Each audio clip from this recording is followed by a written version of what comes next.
안녕하세요. 안녕하세요. 금요일의 과학터치 온라인 강연을 찾아주신 유튜브 시청자 여러분 만나서 반갑습니다. 저는 사회를 맡고 있는 광주 중흥초의 이경학입니다. 오늘 강연 주제는요. 미래 스마트 이동체 신산업 분야의 혁신적 변화와 전망이라는 주제로 조선대학교 오현웅 교수님과 함께 하도록 하겠습니다. 교수님 안녕하세요. 네, 안녕하세요. 예, 교수님 오늘 그 미래 스마트 이동체 신산업 분야의 혁신적 변화와 전망이라는 주제로 강연을 네. 해 주신다고 하셨는데 네. 간단히 강연 소개 부탁드립니다. 네, 오늘 강의의 주제가 되는 이동체라고 하는 건 우리 인간을 이동시켜주는 수단이 되겠습니다. 네. 과거에 이런 이동 수단이 없을 때는 저희들이 이제 두 발로 걸어 다녔겠죠. 그래서 서울에서 광주까지 걸어서 가게 되면 한 2달 정도, 3달 정도 걸리던 거리가 저희들이 이제 열차라고 하는 이동 수단을 만나게 되면서 5시간 이렇게 걸렸습니다. 최근에는 이제 KTX가 등장을 하면서 2시간 반 만에, 그래서 전국이 일일 생활권에 묵혔죠. 그래서 이와 같이 이동 수단이라고 하는 건 저희 인류에게 굉장히 많은 혜택들을 가져다 주고 있습니다. 지금 이 순간에도 플라잉카와 같이 항공기와 자동차가 결합된 플라잉카가 등장을 하고 있고, 초고속 열차가 개발되고 있고, 재사용 발사체가 개발되고 있는 등 앞으로도 우리 인류에게는 이러한 이동체 신산업 분야는 굉장히 많은 혜택을 가져다 줄 것으로 생각을 하고요. 거기에 대해서 오늘 살펴보는 자리가 되겠습니다. 네. 교수님 말씀을 듣고 나니까 미래 스마트 이동체에 대한 내용이 굉장히 궁금해진대요. 조금 뒤에 교수님 강의를 들으면서 제가 꼼꼼히 알아보도록 하겠습니다. 강의에 앞서 안내 말씀 드리도록 하겠습니다. 광주 금요일의 과학터치 실시간 강연에서는요, 2가지 이벤트를 진행하고 있습니다. 첫 번째는요, 우수 질문 이벤트입니다. 강연을 들으시면서 궁금한 점이 생기시면 채팅창에 질문을 남겨주시면 되겠습니다. 이 중에 우수 질문 참여자 3분에게는 소정의 모바일 상품권을 보내드리고 있습니다. 두 번째는 돌발 퀴즈 이벤트입니다. 강연 중간에 돌발 퀴즈가 나갈 예정인데요. 이 퀴즈에 제일 먼저 정답을 올려주신 분께도 모바일 상품권을 보내드리도록 하겠습니다. 오늘도 많은 참여 부탁드립니다. 네, 그러면 지금부터 교수님을 모시고 강연을 듣도록 하겠습니다. 힘찬 박수로 환영해 주시기 바랍니다.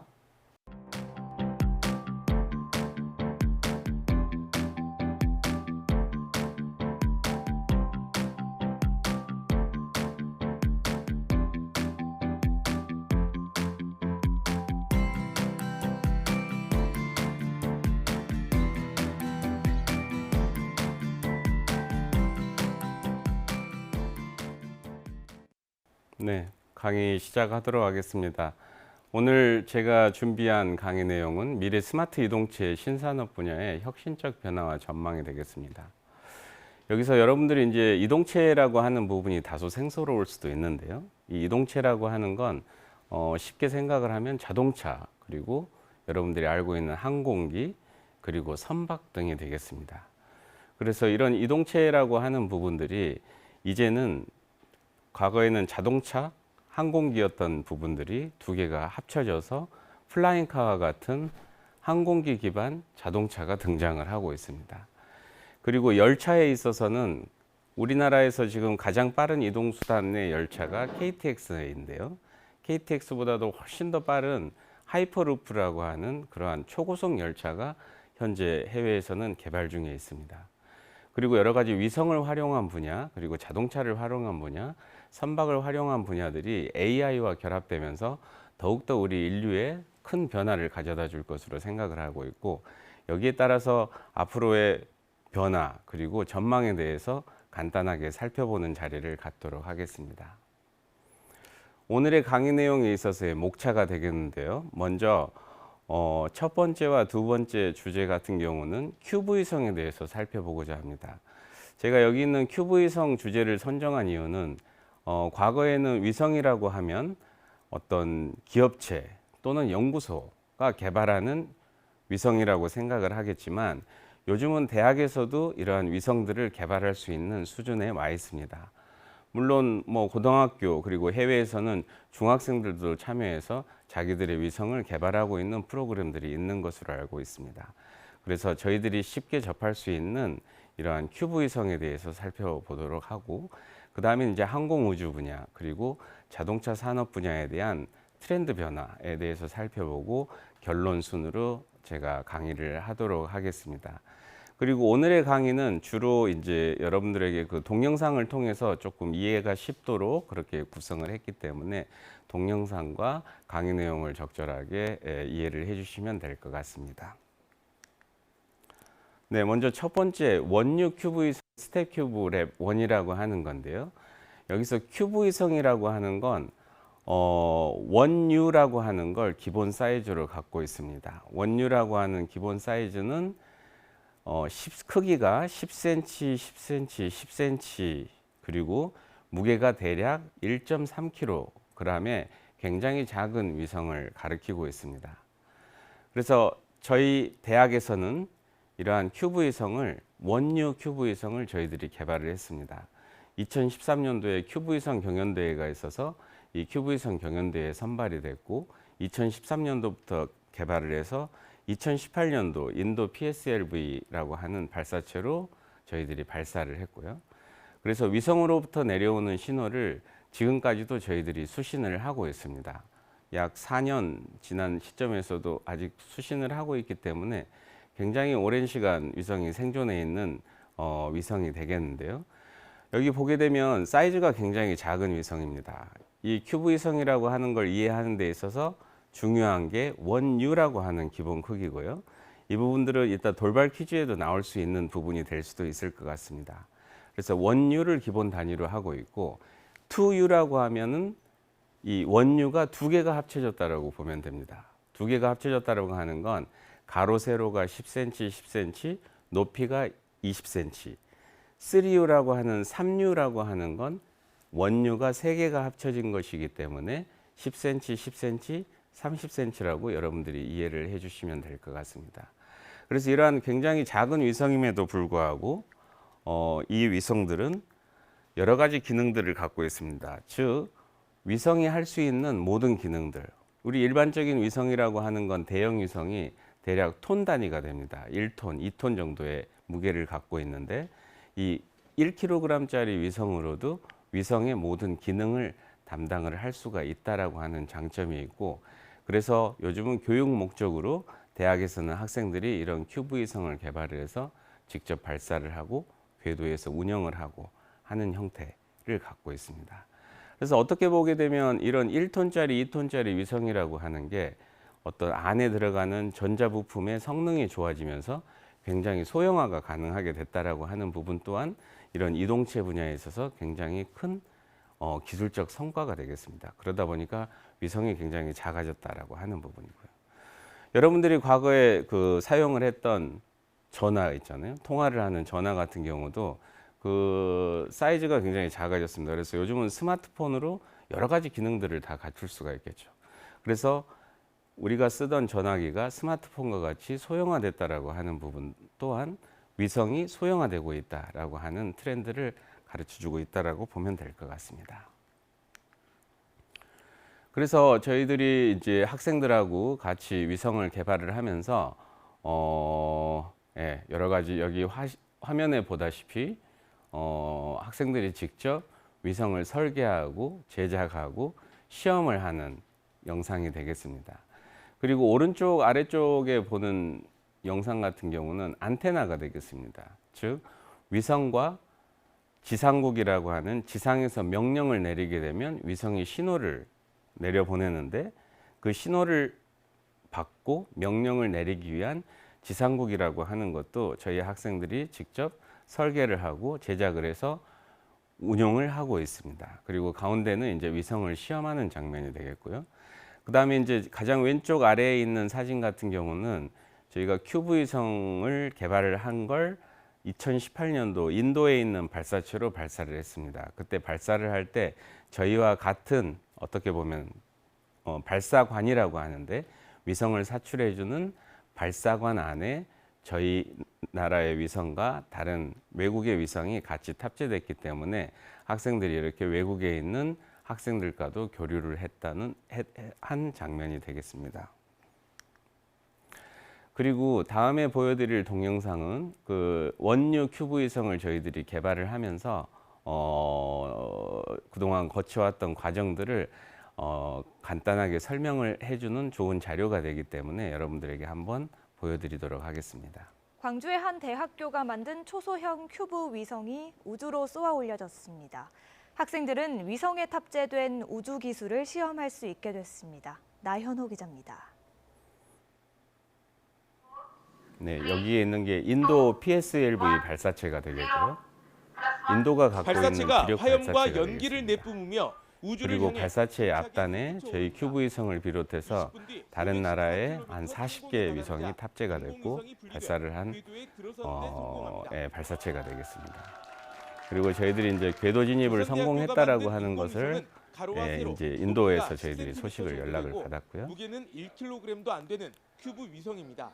그래서 교수의 당시 지도에 위성 따라 사이즈가 설계부터 되겠습니다. 제작, 여기 보게 시험 되면 평가와 궤도 사람이 운영까지 손 안에서 위성 이렇게 개발 전 핸들링을 과정을 할 수 있을 정도의 우주기술 융합 굉장히 연구실 작은 위성. 연구원들이 그래서 이게 적극적으로 원유라고 참여했습니다. 하는 게 되겠습니다. 실제로 그래서 우주 1.3kg 공간에서 활용 그리고 가능한, 크기는 10cm, 그러니까 10cm, 지금까지의 10cm 연구는 정도의 그냥 크기를 갖고 단순한 있습니다. 논문 위주의 연구에 지났지만 그래도 우주 기술이 발전하기 위해서는 여러 가지 실무적인 부분들이 많이 필요하게 됩니다. 그래서 여기 큐브 있는 위성은 것들이 바로 앞으로 지상국이 1년 동안 됩니다. 궤도를 돌며 위성이 위성의 어디를 탑재된 지나가는지를 장치들이 알 수 우주 있도록 공간에서 지상국이 제대로 설치되어 있고 작동하는지를 시험하게 아까 됩니다. 보여드렸던 사진 속에 안테나를 통해서 위성에 명령을 내리고 위성으로부터 신호를 수신하는 그런 시설이 되겠습니다. 여기는 인도 PSLV 그 발사체가 있는 관제소가 되겠고요. 우리나라의 그 미래지향적인 역할을 더불어서 앞으로 우리 항공과학과가 그래서 그런 여러분들도 역할을 이제 이런 잘 큐브 수행할 수 위성을 있는 개발할 수 창의력이 있는 그 연구를 기회를 잘하는 가질 수가 인재를 있습니다. 만들어가는데 항공공학을 저희 대학에서 비롯해서 최선의 노력을 여러 가지 다하겠습니다. 공학 분야에 가게 되면 이런 이번에 위성을 개발할 수 인도에서 있는 발사에 기회를 성공한 얼마든지 가질 수 발사체에는 있기 때문에 국내 대학 5개 등 모두 80개의 큐브 위성이 실려 올라갔습니다. 굉장히 좋은 경험을 큐브 할 수 위성 있는 발사의 기회가 될 목적은 거다라고 연구 봅니다. 논문과 실험실에서 벗어나 실제 우주에서 기능하는지를 검증하고 뛰어난 우주 항공 인재를 양성하는 것. 1년간의 시험을 바탕으로 검증된 기술은 국내 위성 기술 발전에도 큰 도움이 될 것으로 기대됩니다. YTN 네, 당시 개발에 나영입니다. 참여했던 학생들하고 같은 팀원으로서 위성을 개발을 했고요. 그 다음에는 저희가 이제 2019년도 큐브 위성 경연대회에서 최종 선발팀으로 선발이 됐고 스타큐브랩 2라고 하는 위성을 개발을 했습니다. 이 위성 같은 경우는 이제 그 누리호 발사 2022년도 올해 고흥나로우주센터에서 한국형 발사체 KSLV-2를 통해서 성능 검증 위성에 탑재돼서 발사가 됐던 위성이고요. 당시 이제 4개의 대학이 개발한 위성이 탑재가 됐습니다. 연세대, 카이스트, 서울대, 그리고 저희 가운데 있는 게 저희 조선대에서 개발한 적외선 지구 관측 위성이 되겠고요. 그다음에 이 위성 같은 경우는 백두산의 분화징후 관측을 하는 목적으로 개발된 위성이 되겠습니다. 여기 보게 되면 오른쪽에 위성이 발사관이라고 하는 발사체에 실렸을 때의 모습을 보여주고 있고, 오른쪽 하단에 있는 그림 같은 경우는 이제 그 위성에서 전력 생성을 하기 위한 태양 전지판이라고 하는 게 있습니다. 여러분들이 스마트폰 같은 경우도 전력이 없게 되면 스마트폰을 운영할 수 없을 때는 여러분들이 충전을 하잖아요. 그거하고 똑같이 위성 같은 경우도 위성의 전력원으로는 태양 에너지를 흡수를 하는 태양전지 패널이 있고, 이 태양전지 패널로부터 생성된 전력을 배터리에 충전을 해서 운용하는 개념으로 되어 있습니다. 그래서 다음과 같이 발사체에 실렸을 때는 오른쪽 윗 그림 같이 유지를 하고, 궤도상에 사출됐을 때는 태양전지판을 전개를 해서 저렇게 운용을 하게 됩니다. 그래서 이 위성 같은 경우는 6U 위성이 되겠습니다. 6U 큐브 위성이 되겠는데, 6U라고 하는 건 아까 그 서두에 이야기했던 원유가 6개가 모여 있는 게 되죠. 그래서 무게는 대략적으로 한 10kg 정도의 무게가 되겠습니다. 그래서 여기 왼쪽 하단에 있는 동영상 같은 경우는 우리 큐브 위성이 누리호 발사체에 탑재된 성능 검증 위성으로부터 궤도상에 분리가 되는 장면을 보여주고 있고요. 그리고 오른쪽에 있는 그림 같은 경우는 그 위성에 장착되어 있는 태양전지 패널로부터의 전력이 생성되고 있는 과정들을 보여주고 있습니다. 그래서 시간에 따라서 날에 따라서 위성으로부터 전력이 어떻게 생성되고 있는지라고 하는 걸 보여주고 있습니다. 그래서 이 위성 같은 경우도 저희가 아까 구축된 지상국으로부터 위성으로부터 신호 수신까지는 성공한 위성이 되겠습니다. 그리고 여기 있는 것들도 저희 스택큐브랩 2를 개발했던 팀원들 그리고 위성을 시험하는 사진들이 되겠습니다. 그래서 중간 정도에 보게 되면 저기 고흥 누리호 발사장에서 여기 개발에 참여했던 학생들이 기념 촬영을 했던 게 되겠고요. 가운데 보게 되면 이제 저런 위성들을 학생들이 직접 위성을 개발하고 하는 사진이 되겠습니다. 그리고 다음은 이제 스택큐브랩 2를 발사를 했을 때 그 MBC에서 저기 뉴스 보도 자료가 있기 때문에 한번 같이 누리호에 살펴보고 실린 가도록 조선대 하겠습니다. 초소형 인공위성이 무사히 사출됐습니다. 새벽 사이에는 이 위성과의 교신도 시도됐는데요. 그 결과와 현장 분위기를 이다현 기자가 전해드립니다. 어제 오후 4시 50분쯤 누리호 성능 검증 위성이 큐브 위성을 쏘아 내보냈습니다. 조선대학교 연구팀이 네, 만든 큐브 위성이 초소형 사출되는 인공위성입니다. 이건 분리는 궤도상에서 성공적으로 직접 찍은 이루어졌습니다. 사진이 되겠고요. 저희 이제는 대학에 이 설치되어 위성과 있는 교신이 잘 지상국이 되는지 되겠습니다. 확인해야 저 합니다. 지상국의 모니터링을 위성으로부터 통해서 신호를 이 수신하고 큐브 위성이 신호를 수신한다라고 어떻게 하는 동작되고 건 있는지를 우리 위성이 살펴볼 수가 여기서 있는 신호를 거고요. 날렸는데 니네들이 받았느냐? 사출 이튿날이었던 오늘 새벽 2시 15분쯤 연구팀이 그래서 큐브 당시 위성으로부터 새벽 3시 상태 경에 정보를 위성으로부터 수신해봤습니다. 신호를 저희들이 1차적으로 수신을 했고요. 신호가 미세하게 잡혔습니다. 무등산 뒷자락으로 위성이 넘어가는 단계여서 일단 산이나 뭐 이런 부분들에 있어서 전파가 좀 상태가 양호하지 않을 수도 있습니다. 새벽 3시 50분쯤 들어왔습니다. 신호가 첫 번째로 위성으로 신호를 수신했습니다. 스탠바이 모드 상태로 계속 돌고 있는 상태고 배터리 잔량은 15.4V. 로 지금 배터리 상태는 정상입니다. 모니터를 지켜보던 연구진들의 표정이 여기 환해졌습니다. 참여했던 이 위성이 학생들도 살아있다라는 그 데이터를 위성 받으니까 개발이라고 좀 하는 굉장한 소중한 경험을 이전에 통해서 굉장히 수행했던 훌륭한 것들이 인재로 조금 성장을 하고 있기 중학생처럼 때문에 쓱쓱 지나가는 여러분들도 새벽 사이 있었던 이런 총 기회를 12번의 가질 수 시도 중 있으면 8건 굉장히 신호가 많은 도움이 될 수신됐습니다. 거로 생각하고 있습니다. 과제는 아직 남아 있습니다. 위성으로부터 상태 정보를 받는 것에 더해서 양방향 교신도 가능해야 합니다. 무엇보다도 최종 임무는 백두산 관측입니다. 일단은 1차적으로 성공을 했다라고 하는 부분은 고무적인 부분이라고 생각을 하고 있고요. 촬영된 영상 데이터를 지상에 전송해서 영상 데이터를 확인하는 것까지가 레벨 3가 되겠습니다. 연구팀은 지상국의 상태를 네, 점검하며 위성은 교신 시도를 아쉽게 이어갈 최종 계획입니다. 단계까지는 가지고 최종 임무인 그 영상 촬영까지 위성으로 잘 신호 받을 수 수신이라고 있도록 하는 다 같이 데까지는 저희들이 다 같이 힘내서 조선대 큐브 위성 외에 다음번에는 더 다른 좋은 3개도 차례로 여러분들이 사출될 개발을 예정입니다. 해주면 좋을 MBC 것 뉴스 같습니다. 이다현입니다. 네, 그래서 여기까지가 이제 대학에서 개발했던 위성이 되겠고요. 돌발 퀴즈가 있습니다. 그래서 초소형 큐브 위성의 기본 크기가 원유라고 하는 거고요. 그렇다면 원유의 크기와 무게는 어떻게 될까요? 여기에 대한 정답을 여러분들이 채팅창에 남겨주시면 추첨을 통해서 선물이 있는 것으로 알고 있습니다. 네, 다음은 이제 항공우주 산업 분야에 있어서 재사용 발사체에 대한 부분이 되겠습니다. 그 발사체라고 하는 건 로켓이라고도 하죠. 그 발사체의 가장 큰 중요한 목적이라고 하는 건 인공위성을 그 우주 공간에 투입하는 일입니다. 그래서 인공위성을 투입하게 되면 발사체라고 하는 부분은 이제 버려지게 되는 거였는데요. 그렇게 되게 되면 굉장히 큰 비용을 들여서 만든 발사체가 한 번 쏘고 마는 게 되면 굉장히 비용적으로도 손해를 보는 거고, 그래서 경제적이지 못하다라고 하는 것 때문에 그 스페이스X, 미국의 스페이스X의 그 앨런 머스크라고 하는 CEO가 새로운 아이디어를 냈습니다. 그 새로운 아이디어라고 하는 건 발사체를 버리는 게 아니라 발사체를 다시 회수해서 다시 로켓으로 활용을 하자. 그렇게 되면 비용적인 측면을 줄일 수 있다라고 하는 아이디어를 제안을 했습니다.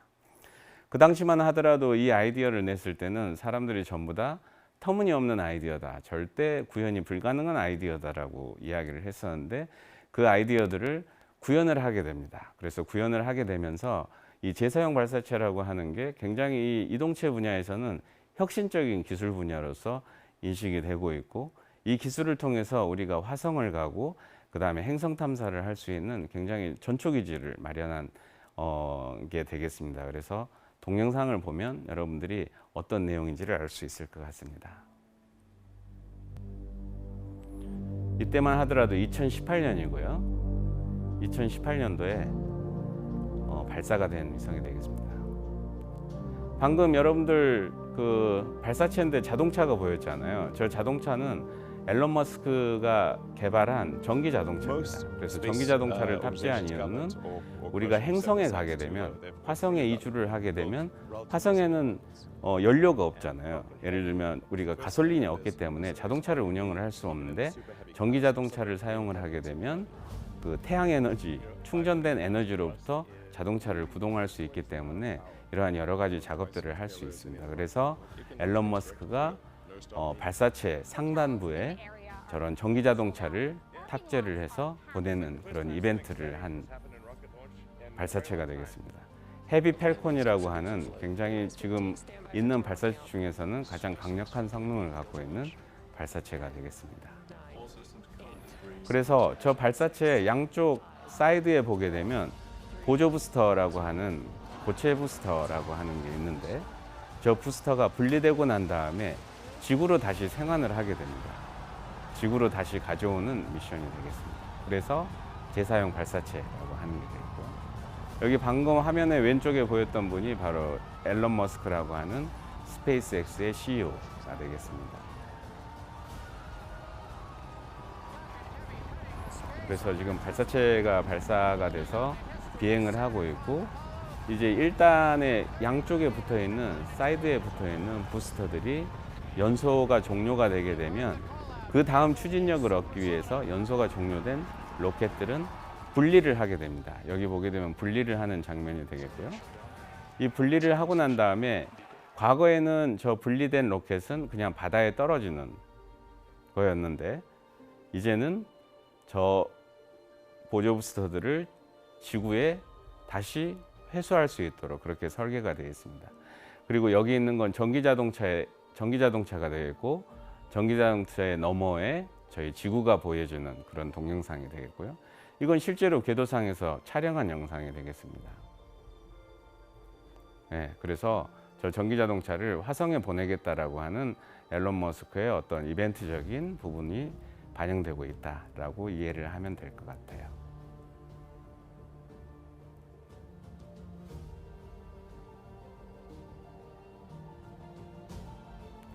이와 같이 이제 발사체로 돌아오게 되면 아까 분리됐던 양쪽에 있는 부스터가 재점화를 해서 지구에 다시 재진입을 하게 됩니다. 지구에 재진입을 하고 지구에 목표되어 있는 지점에 정확하게 터치다운을 하게 되고요. 지금 역추진을 하는 것들을 볼 수가 있고요. 이런 기술들은 과거에는 생각할 수 없었던, 상상할 수 없었던 기술들인데, 이런 기술들이 성공률이 90%가 넘게 성공을 하고 있고요. 여기 보게 되면 양쪽 두 개의 발사체가 지구의 목표하는 지점에 착륙을 하게 됩니다.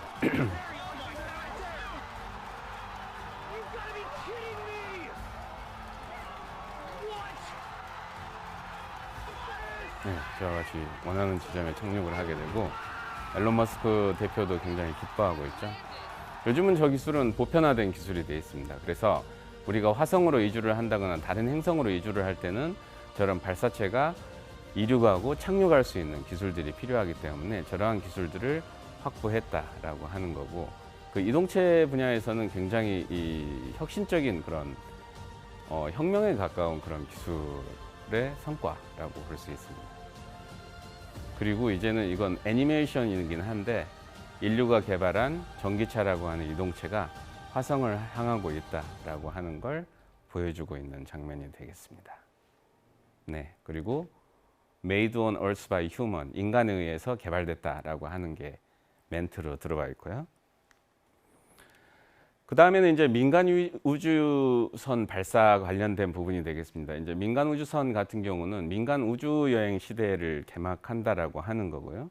이제는 우리가 여행을 할 수 있는 공간이 지구에서 우주 공간으로까지 확대가 됐고, 언젠가는 달을 비롯해서 행성까지도 우주 여행을 할 수 있다라고 하는 부분이 되겠고요. 여기에 대한 동영상을 잠깐 보고 넘어갈게요. 기업 스페이스X가 우주 비행사 4명을 여기도 우주 마찬가지로 정거장으로 쏘아올리며 스페이스X라고 하는 민간 부분이 우주 여행이 발사에 본격화될 성공했다라고 것이라는 하는 거고, 기대감이 높아지고 민간 우주 있습니다. 여행이 이어진 본격화됐다라고 기자가 하는 내용이 보도합니다. 되겠습니다. 2, 1, 0. Ignition. Liftoff. 현지 시간 15일 오후 7시 27분. 일론 머스크가 이끄는 미 우주 탐사 기업 스페이스X가 플로리다 케네디 우주센터에서 유인 우주선 리질리언스 발사에 성공했습니다. 우주선은 9분 만에 정상 궤도에 진입했습니다. 크루 1으로 명명된 이번 임무는 민간 우주여행 시대를 여는 실전 무대로 평가됩니다. 앞서 스페이스X는 그래서 우리가 지난 5월 민간 우주 여행 시대가 열린다라고 하는 건 어떻게 보면 기술 분야에 있어서는 굉장히 큰 혁신이 될 수 있는 부분이 있고요. 이게 이제 사람을 실어 나르게 되면은 그 발사체의 신뢰도라고 하는 사람의 생명을 담보하기 때문에 굉장히 높은 신뢰도의 기술이 적용이 돼야 된다라고 하는 겁니다. 인간이 우주로 여행을 하게 되면 굉장히 안전한 여행이 보장되어야 되기 때문에 이런 안전한 여행이 보장되는 기술 자체가 굉장히 혁신적인 기술이 많이 필요하다라고 하는 부분이고, 이러한 기술 혁신을 통해서 앞으로 이동체 분야는 민간 항공우주 분야에서 이동체 분야는 굉장히 큰 비약적 발전을 할 걸로 생각을 하고 있습니다.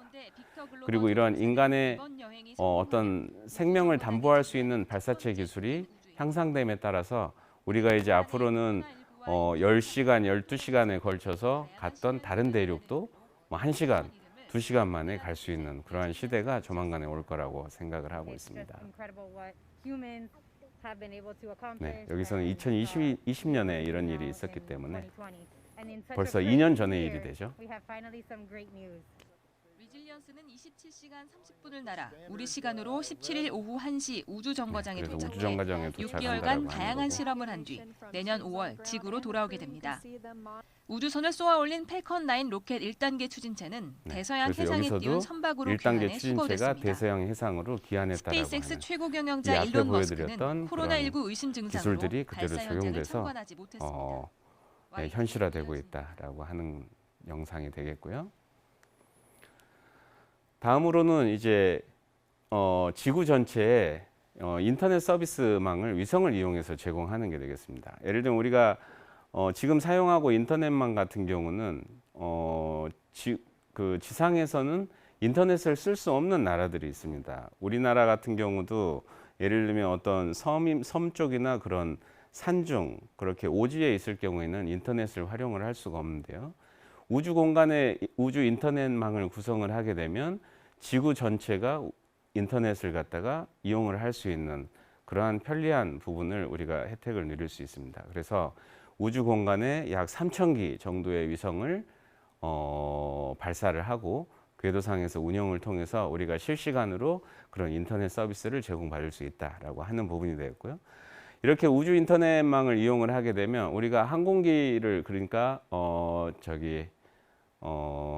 항공기로 여행을 할 때도 이제는 인터넷을 즐길 수 있다라고 하는 그런 혜택을 볼 수가 있을 겁니다. 그리고 그 외에도 우주 인터넷을 통해서 굉장히 여러 가지 인류가 혜택을 볼 수 있는 그러한 시대가 지금 현실적으로 열리고 있다라고 보면 될 것 같습니다.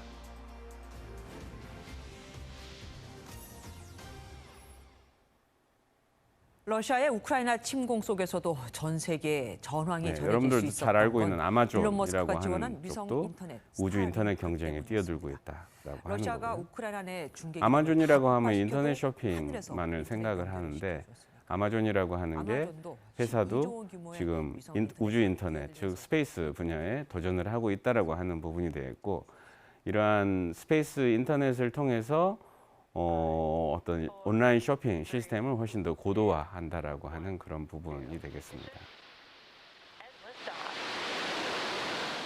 소형 위성을 실은 스페이스X의 팰컨 9 로켓이 하늘 위로 치솟습니다.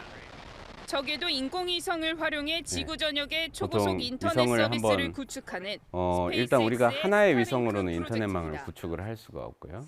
수많은 인터넷, 즉 한 3,000기, 4,000기의 위성을 고도 500km 상공에 올려놓고 띄워놓고 이 준실시간 개념으로 실시간 개념의 어떤 그 인터넷망을 구축을 하고 있는 그런 게 되겠습니다. 그래서 550km의 이제 스타링크 위성이라고 하는 건 인터넷 위성이 촘촘히 연결이 돼 있고요. 최종적으로 42,000기까지 띄우는 것이 목표입니다. 러시아 침공으로 통신 인프라가 파괴된 그래서 우크라이나의 요청에 우크라이나에서도 CEO인 일론 서비스를 머스크가 시작을 했다라고 스타링크 하는 단말기를 부분은 지원하기로 했습니다. 러시아와 지금 현재 아마존은 100억 우크라이나가 달러, 전쟁을 우리도 벌이고 12조 있는데 원대 여기에 있어서도 이 스페이스 인터넷망을 이용해서 우크라이나에 여러 가지 그 스페이스X가 지원을 많이 했다라고 하는 내용이 되겠습니다. 여기 보게 되면 저궤도 위성 3,236기를 활용한다라고 하는데 3,236기를 개발을 하는 계획을 갖고 있고요. 이 카이퍼 프로젝트라고 하는 건 아마존이 계획 중인 이런 스페이스 인터넷 프로젝트가 되겠습니다. 우주 인터넷 시장이 2040년까지 5,820억 달러, 우리 돈 710조 원대로 성장할 것으로 전망했습니다. 하지만 저궤도 위성 급증으로 인한 천문관 측 방해, 우주 쓰레기 발생 등 부작용에 대한 충분한 논의가 필요하다는 지적도 나옵니다. MBN 뉴스 김근희입니다. 그래서 여기까지 오기까지 많은 실패들도 있었지만 지금은 굉장히 안정된 기술로서 자리 잡고 있다라고 하는 부분이 되겠고요. 다음은 이제 우주 태양광 발전이라고 하는 부분이 되겠습니다. 우주 태양광 발전이라고 하는 건 여러분들이 지상에도 여러분들이 여행을 하다가 산 기슭에 태양전지 판넬이라고 하는 그 신재생 에너지원을 본 적이 있을 겁니다. 그건 태양전지판을 통해서 태양으로부터의 에너지를 생성을 하고 그 에너지를 전력원으로서 쓴다라고 하는 건데, 근데 우리가 지상에 있는 태양전지 판넬을 이용할 경우에는 여러 가지 제약 조건이 있습니다. 어떤 제약 조건이냐 할 것 같으면 우리가 태양을 볼 수 있는 건 24시간 태양을 바라볼 수가 없겠죠. 왜냐하면 낮과 밤이 있기 때문에. 그럼 낮에만 우리가 태양 에너지를 생성을 할 수 있다라고 하는 거고. 그 다음에 365일 항상 태양이 있는 날이 아니잖아요. 흐린 날이 많이 있고. 그래서 태양을 볼 수 있는 건 한 1년에 한 40% 정도. 그리고 요즘은 이제 미세먼지라고 하는 게 있기 때문에 미세먼지가 태양전지 판넬을 덮게 되면 태양전지 판넬의 효율이 떨어지는 그러한 여러 가지 단점들을 갖고 있습니다. 근데 우주 공간이라고 하는 부분은 우리가 무궁무진한 태양 에너지를 우리가 얻을 수가 있습니다. 그 태양 에너지라고 하는 건 24시간 우리가 얻을 수 있다라고 하는 거, 365일 얻을 수 있다라고 하는 거죠. 그래서 여기 나와 있는 우주 태양광 발전이라고 하는 부분은 그 우주 공간에 다음과 같은 굉장히 대형 미러를 설치를 하게 됩니다. 거의 대형 미러의 사이즈가 한 2km 곱하기 2km 정도의 대형 미러를 설치를 하고, 그 대형 미러로부터 태양광을 집광을 해서 그 집광된 태양 에너지를 마이크로파 또는 레이저파를 이용을 해서 지구에 있는 발전소로 태양 에너지를 전송을 해주게 되면 지구에 있는 발전소에서는 이 태양 에너지를 주 동력원으로 해서 에너지를 생성을 하는 그런 개념이 되겠습니다. 그래서 오른쪽에 있는 태양으로부터 집광된 두 개의 대형 미러를 통해서 집광기에서 지구에 있는 발전소로 전력을 보내주고 있는 그런 개념이 되겠습니다. 그래서 이런 발전 개념을 쓰게 되면 우리가 신재생 에너지로부터 굉장히 좋은 거죠. 원자력이 아닌 신재생 에너지로부터 이러한 것들을 쓸 수가 있고, 그 다음에 24시간 에너지원을 생성할 수 있다라고 하는 겁니다. 왜냐, 우주 공간에서는 지속적으로 태양 에너지를 24시간 바라볼 수 있고 365일 태양 에너지를 얻을 수 있기 때문에 이러한 강점을 이용을 해서 그 신재생 에너지로서 활용을 할 수 있다라고 하는 거고요. 근데 이제 기술적인 문제에 있어서는 우주에서 태양광을 효율적으로 집광하기 위해서는 굉장히 큰 미러가 필요합니다. 굉장히 큰 미러가 대략 한 2km 정도에 이르는 대형 미러인데, 이러한 미러를 어떻게 가져갈 거냐라고 하는 부분이고, 여기 영상에 보게 되면 그 태양 미러를 우주 공간상에서 제작을 하고 있는 영상이 되겠고요. 그 제작된 미러를 앞에 보이는 수송기가 탑재를 해서 이동을 하고, 저 이동된 수송기들이 대형 미러를 구축하는 그런 게 되겠습니다. 그래서 이와 같은 대형 미러를 우주 공간상에서 조립하고, 그 다음에 조립된 대형 구조물을 우주 공간상에서 효율적으로 이렇게 전력을 생성하는 형태의 이런 기술들이 굉장히 많은 부분 발전을 해가고 있고 앞으로 우리 인류에게 신재생 에너지로서 많은 혜택들을 줄 것으로 판단되고 있습니다. 그래서 지금 이 부분들은 유럽이나 미국이나 일본에서 굉장히 활발히 연구들이 진행이 되고 있고요. 그래서 지금까지는 이제 동영상을 통해서 봤고 아무튼 이런 우주 인터넷을 비롯해서 그 다음에 초소형 위성, 오른쪽에 있는 초소형 위성, 그리고 방금 설명을 드린 이러한 우주 태양광 발전 이런 것들이 굉장히 우리 인류에 많은 혜택을 줄 것이라고 생각을 하고 있습니다. 그리고 왼쪽 아래에 보게 되면 이제 수자원공사에서도 이러한 위성을 활용한 부분들을 많이 이용을 하고 있습니다. 예를 들면 지금은 기후변화라고 하는 부분이 굉장히 중요한 이슈이기 때문에 이러한 기후변화에 어떻게 대응할 건가라고 하는 것들을 위성을 활용해서 사전에 예측하고 진단하고 그 다음에 해결을 하고자 하는 그런 움직임들이 많이 있습니다. 다음은 이제 항공 쪽이 되겠는데요. 우리가 요즘 접하는 것들은 가솔린을 활용을 한 그런 자동차가 아니고 전기 자동차라고 하는 걸 많이 들어봤을 겁니다. 전기를 이용을 해서 자동차의 동력원으로 쓰는 그런 건데 지금 이제 항공기 같은 경우가 원래 항공기 쪽에서 나오는 연료가 연소될 때 나오는 CO2를 굉장히 많은 부분 배출을 하기 때문에 저런 전기 동력 항공기도 개발이 되고 있다라고. 평범해 보이는 이 비행기, 전기를 즉 이용한 전기만을 친환경 이용해 항공기도 하늘을 개발이 나는 되고 있다 세계 하는 첫 부분이 상업용 되고요. 전기 항공기입니다. 그래서 현지 캐나다에서 시간 10일 세계 첫 캐나다 상업용 밴쿠버에서 전기 시험 항공기에 비행을 대한 했는데요. 시험 비행을 물살을 했다라고 가르며 하는 날아오는 보도 내용이 비행기는 되겠습니다. 15분가량 하늘을 날았습니다. 한 관계자는 이번 시험 비행이 전기 항공기 시대의 시작을 의미한다고 말했는데요. 탄소 배출이 없는 친환경 비행이 가능해질지 이목이 집중되고 있습니다. 네. 그리고 이러한 항공우주 산업 분야에 있어서는 그동안에는 이제 자동차는 자동차, 그 다음에 항공기면 항공기 이렇게 됐었는데 이제는 하늘을 나는 에어택시라고 하는 것들, 즉 플라잉카라고 하는 거죠. 항공우주 기술과 자동차 기술이 하나로 합체된 이러한 교통수단들이 등장을 하고 있고 머지않아 우리들도 이러한 플라잉카를 이용할 수 있는 시대가 곧 열릴 것으로 생각하고 있습니다.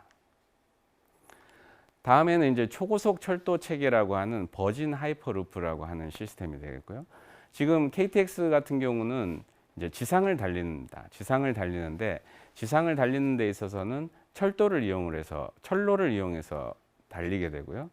기차가 달릴 때는 공기저항이라고 하는 부분을 맡게 됩니다. 그래서 공기저항 때문에 속도를 낼 수가 없는데 여기에 있는 버진 하이퍼루프라고 하는 건 진공 튜브라고 하는 거에 진공을 뽑아내고 그 진공을 뽑아냈다라고 하는 건 공기저항이 없다라고 하는 거죠. 그 공기저항이 없는 공간에서 자기부상 기술을 이용을 해서 열차를 운영하는 그런 기술이 상상 되겠습니다. 속에 존재했던 미래 이동 수단 조금씩 현실로 다가오고 있습니다. 뉴스라인 그래서 이러한 마칩니다. 기술들이 다시 뵙겠습니다. 개발되게 되면 굉장히 빠른 속도로 우리가 대륙을 이동을 할 수가 있습니다. 아마 이 기술을 쓰게 되면 서울에서 부산까지 한 30분, 40분 정도면 돌파를 할 수 있을 걸로 보고 있고요.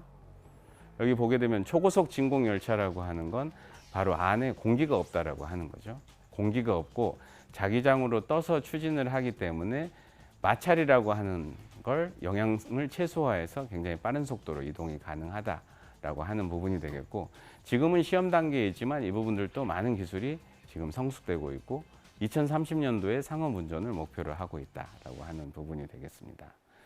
그리고 다음은 이제 플라잉카가 되겠고요. 여러분들이 플라잉카에 대해서는 많은 부분 보도를 접했기 때문에 알 수 있을 겁니다.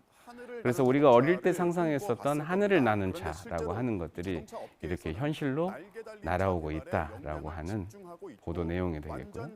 이 부분도 거의 뭐 상용화 단계에 들어있기 때문에 조만간에 여러분들이 이제 택시나 이런 것들을 타지 않더라도 교통 체증이 있더라도 이와 같은 저와 같은 그 드론 형태의 저런 시스템을 통해서 여러분들을 이동을 해주는 그런 시스템들을 곧 만나게 될 겁니다. 그 다음에 이제 자율주행 자동차가 되겠고요. 자율주행 자동차 같은 경우는 이제 운전자 또는 승객의 조작 없이 자동차가 스스로 알아서 운행을 자율주행 하는 기술이 나날이 기술이 발전하고 되겠고요. 있습니다. 이러한 아마존, 구글 같은 경우도 자율주행에 투자를 하고 있는데 아까 서두에서 설명했던 것처럼 이런 스페이스 인터넷이나 이런 부분들을 이용을 하게 되면 자율주행차의 기술을 훨씬 더 올릴 수가 있습니다. 그래서 아마존이나 구글 같은 경우도 이런 자율주행에 투자를 하고 있고 이런 IT 기업들이 발벗고 나서서 IT 기술과 자동차 기술을 연계해서 기술의 혁신들을 이뤄가고 있다라고 하는 부분이 되겠고요. 자동차 산업 분야는 뭐 전기차를 비롯해서 여러 가지 자율주행 시스템이 지금 등장을 하고 있습니다. 그리고 수소차라고 하는 것들, 그리고 여러 가지 미래차라고 하는 것들이 속속들이 선을 보이고 있기 때문에 이러한 부분들도 여러분들이 뭐 몇 년 만에 이런 기술들은 접할 수 있을 걸로 생각을 하고 있습니다. 그래서 결론이 되겠고요. 오늘 강의에 있어서는 이제 우리가 이동체라고 하는 거에 대한 개념들을 좀 살펴봤고요. 그래서 플라잉카나 첨단 발사체 등등 앞으로 이제 자동차 공합이 융합된 이런 신개념의 이동체 분야 산업 혁신이 될 거고 여기에 대비가 요구된다라고 하는 거고요. 요즘 항상 핵심 키워드인 4차 산업에 있어서는 초연결이 핵심 키워드가 됩니다. 그래서 지상과 우주를 연결하게 되면 우리의 보다 더 많은 우리 인류가 혜택들을 볼 수 있을 걸로 생각을 합니다. 제가 준비한 강의 내용은 여기까지가 되겠습니다. 감사합니다.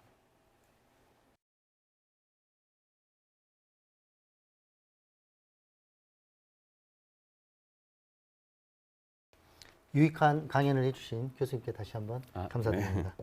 예, 오늘 강연 온라인 라이브로 한번 강연해 보셨는데 간단하게 소감 한 말씀 부탁드립니다. 네, 제가 몇 차례 그 대면 강의를 통해서 금요일에 과학터치를 했던 적은 있는데요.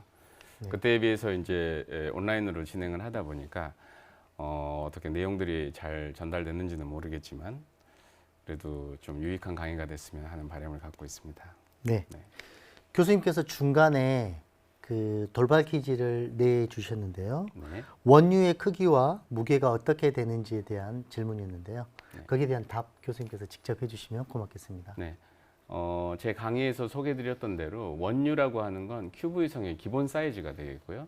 이 U라고 하는 건 유닛을 나타내고 있습니다. 그래서 원유라고 하는 건 크기가 10cm, 10cm, 10cm로 이루어져 있고 무게는 대략 1.3kg에서 1kg 정도로 되겠습니다.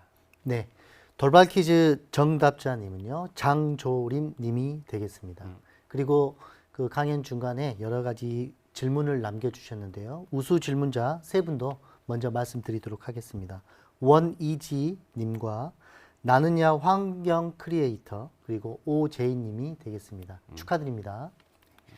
그러면 여러 질문들이 올라왔었는데요. 본격적으로 어떤 질문들이 왔는지 교수님과 함께 이야기 나눠보도록 하겠습니다. 첫 번째 질문인데요. 이번 누리호에 실려서 발사된 그 대학에서 개발된 큐브 위성이 3U가 3기 그리고 6U가 1기였는데요. 그럼 3U 큐브 위성에 대한 높이에 대한 내용이 질문이 나왔었고요. 네. 그러면 3U 그 큐브 위성이 어떤 그런 내용들을 담고 있는지 간단하게 얘기해 주시면 고맙겠습니다. 네. 그 원유라고 하는 게 10cm, 10cm, 10cm이기 때문에 3U라고 하는 건 원유 큐브 위성이 3개가 모여 있다라고 보시면 됩니다. 네. 3개가 직렬 형태로 연결되어 있기 때문에 크기라고 하는 부분은 10cm, 10cm, 높이가 30cm. 네. 그리고 무게도 원유가 1.3kg 정도이기 때문에 3U 같은 경우는 대략 3kg 정도로 보시면 될 것 같습니다. 네. 다음은 원이지님께서 질문을 남겨주셨는데요.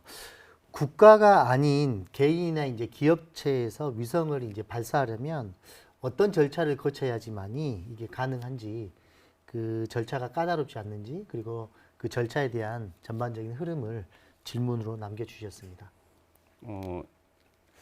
먼저 기업에서는 위성을 개발하는 건 이제 수익을 창출하기 위해서 위성을 개발을 하는 거고요. 그 위성을 개발하는 데 있어서는 저희들이 이제 임무라고 하는 걸 설정을 하게 됩니다. 그럼 그 임무에 맞춰서 시스템 설계를 하고 그 시스템 설계에 맞춰서 이제 위성을 제작하고 시험을 하게 됩니다. 근데 그 이 시험을 하는 건 우주 공간이라고 하는 가혹한 환경을 모사하는 지상 시험을 통해서 이제 우주 환경에서의 정상 작동 여부를 검증을 하고 발사를 해서 궤도상에서 운영하는 형태로 보시면 될 것 같습니다. 네.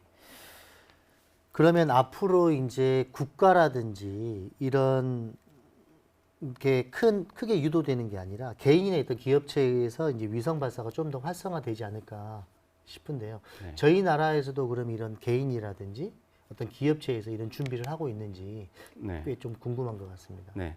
과거에는 이제 위성 개발이라고 하는 부분이 이제 정부 주도의 개발이었거든요. 근데 지금은 뉴 스페이스 트렌드라고 하는 말들이 많이 나오고 있습니다. 네.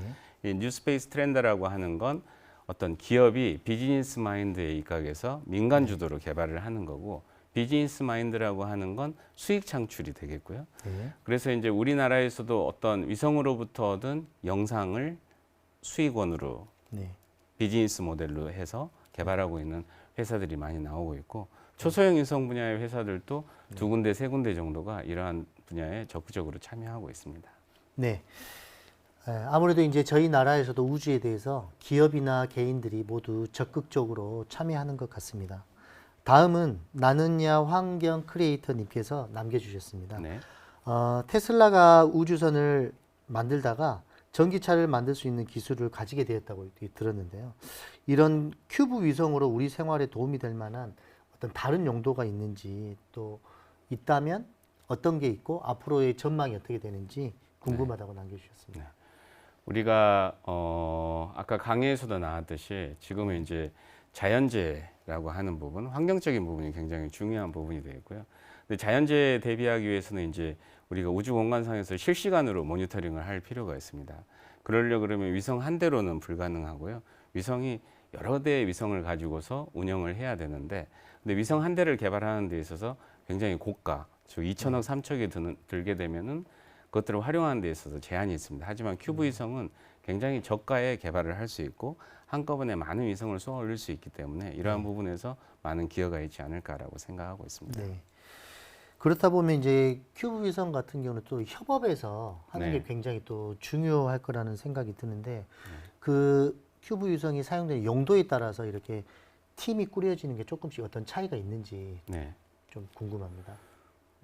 일단 위성이라고 하는 부분은 이 시스템이 굉장히 중요하거든요. 네. 시스템이라고 하는 건 어떤 종합적인 공학 분야를 의미를 하는 겁니다. 그래서 통신뿐만이 아니라 전기, 전자, 그리고 구조, 열, 이러한 복합적인 분야가 필요하기 때문에 그런 각각의 분야에서의 엔지니어들이 모두 모여서 시스템을 구축을 하고 그 시스템을 통해서 위성을 개발을 하게 됩니다.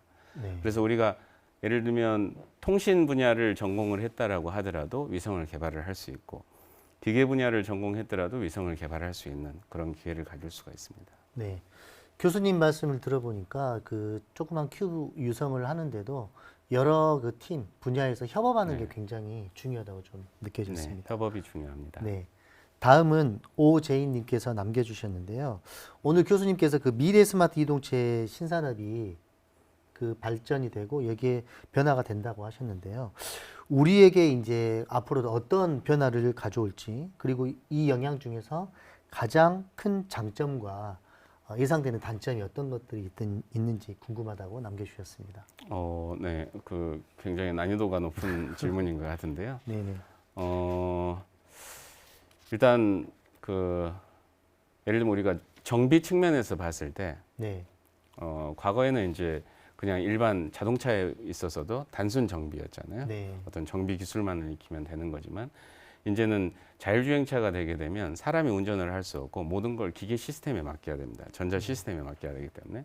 그래서 그런 정비를 하는 인력들이 굉장히 고급 인력이 필요하게 될 수가 있습니다. 왜냐하면 전기전자 분야의 지식을 비롯해서 자동차 분야의 지식, 항공 분야의 지식을 갖는 사람들이 필요하기 때문에 앞으로의 그 어떤 직업에 있어서는 이러한 정비 인력들이 굉장히 고급 인력이 될 수 있다라고 하는 그런 직업에 있어서의 어떤 좀 그동안과 많이 다른 부분이 있을 수 있고요. 그다음에 이제 단점이라고 하는 부분에 있어서는 아무래도 자율주행차나 그다음에 모든 AI나 이런 것들이 그 시스템이 구축이 되게 되면 항상 이야기되는 게 이제 사람의 그 일자리가 없어진다라고 하는 부분이 마찬가지로 이 이동체 분야에서도 있을 수가 있지만, 이동체 분야라고 하는 건 직접 사람이 하드웨어를 개발을 해야 되는 거기 때문에 그러한 부분에 조금은 덜 영향을 받을 수 있다라고 생각을 하고 있습니다.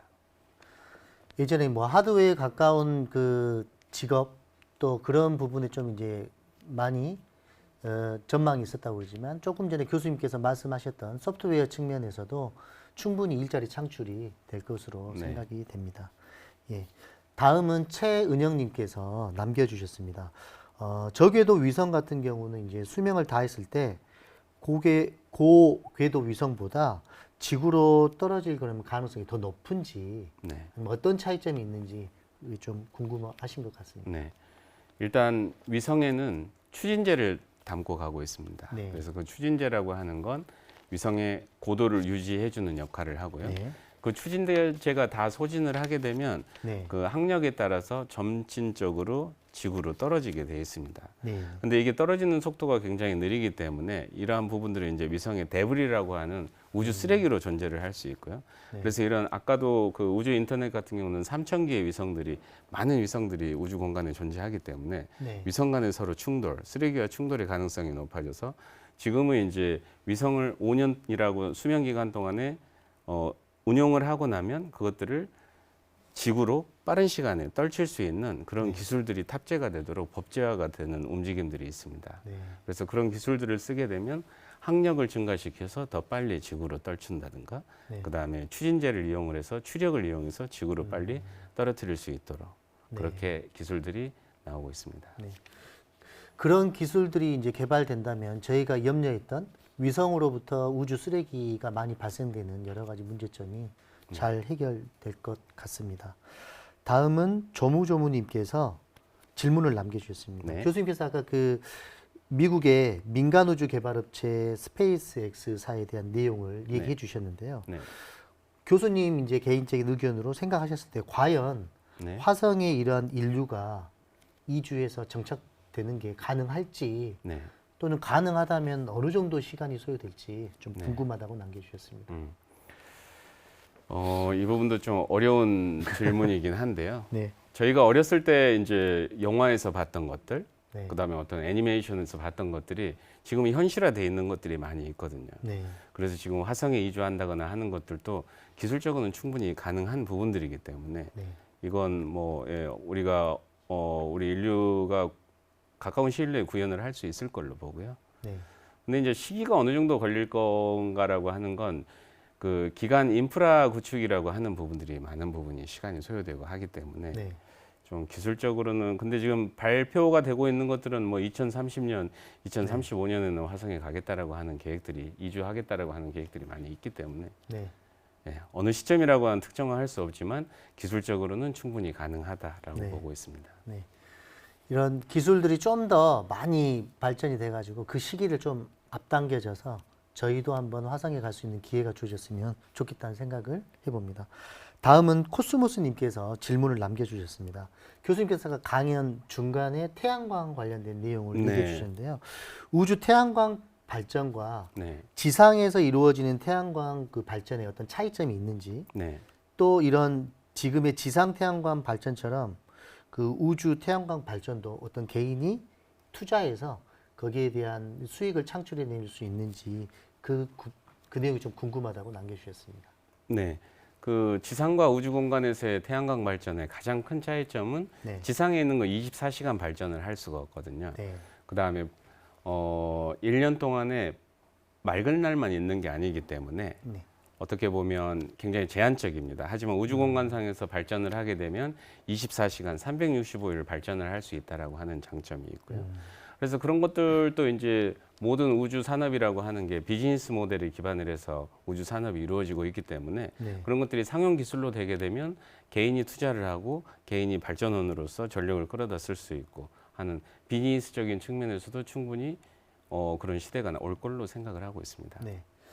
근데 저는 제 개인적인 생각은 네. 그 우주에서 하는 태양광 발전 같은 경우는 이제 네. 그 지구 안에 있는 것과 조금 달리 방사능이라든지 이런 데 노출이 될 것 같은데 그래서 제작하는 과정에서 어떤 뭐 대비책이나 이런 게 좀 있는지. 저희 그 일단 방사능에 노출되는 것보다요. 네. 우주 공간상에 있는 모든 기기들은 방사능의 영향을 받을 수밖에 없는 거고 네. 그런 방사능에 강인한 시스템으로 구성이 되어 있고요. 네. 단 이제 환경적인 부분은 문제가 될 수 있습니다. 예를 들면 우주 공간상에서 전력원을 레이저나 마이크로웨이브, 마이크로 통신으로 보내주게 되는데 그때 이제 그 뭐랄까 그 전자파에 대한 영향들이 어떤 자연 쪽에 미칠 수 있는 영향, 그다음에 사람에 미칠 수 있는 영향 이런 것들에 대한 건 검토가 되고 있는 것으로 알고 있습니다.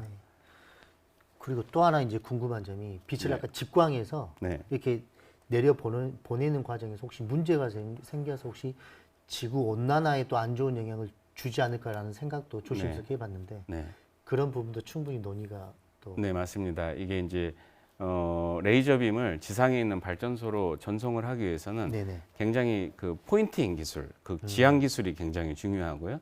조금만 어긋난다 하더라도 일반 민간 시설에 떨어질 수도 있기 때문에 그래서 그런 빔 포인팅 기술이 굉장히 중요한 부분이고 그다음에 또 한 가지는 아까 말씀드린 대로 어떤 환경성적인 측면, 그다음에 자연에 미칠 수 있는 영향성들, 그리고 인간에 미칠 수 있는 영향성들, 그리고 항공기가 지나갈 때 어떻게 할 건가 등등등 여러 가지 그 기술적인 이외에도 굉장히 많은 부분 좀 해결을 해야 될 요소들은 존재하고 있습니다.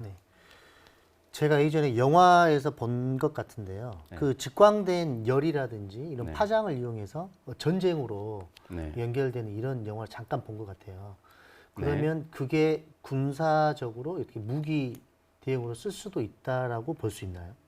네, 지금의 모든 그 우주 관련 기술들은 결국은 이제 군사적인 부분하고 밀접한 관련을 갖고 있고요. 근데 하지만 이 부분들은 이제 평화적인 목적으로 우주를 활용한다라고 하는 게 그 전 세계적으로 글로벌 협정 내용이기 때문에 군사적인 부분으로는 충분히 활용을 할 수가 있습니다. 하지만 그 부분들은 그 세계적으로 협정을 통해서 평화적인 수단으로 우주를 활용한다라고 하는 게 기본 틀이라고 보시면 될 것 같습니다.